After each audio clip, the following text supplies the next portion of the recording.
na ang ibibigay ni Mama na mga notebooks na walang pangbili ng mga notebook at ang mahihirap. Kaya ito, binibilang na ni Mama kasi para makompleto na ni Mama para hindi na siya magbilang sa aga. Ayan guys, narito na po ang mga school supplies na ating ipamimigay bukas sa batch 1. Ano po? Ang hindi po matatawag, ibig sabihin, wala pa po ang inyong mga notebook na... At ang mahihirap lang ang bibigyan namin. Ayan. Ano sabi mo?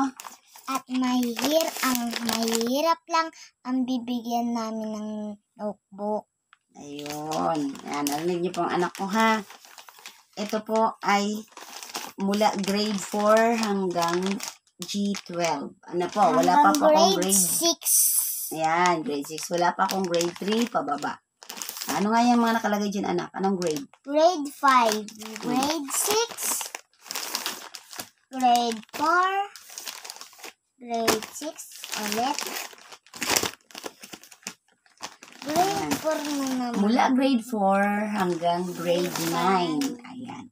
Grade 4 hanggang grade 9 lang po ang matatawag po bukas. Ano po? Kasi wala pa po akong notebook ng grade 3 pababa. At pagbili naman ni Mama ng notebook, yun na ang ni Mama. Ano yun?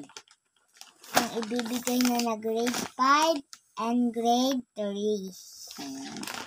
Kinder, daycare, Daycare, and grade 2, grade 5,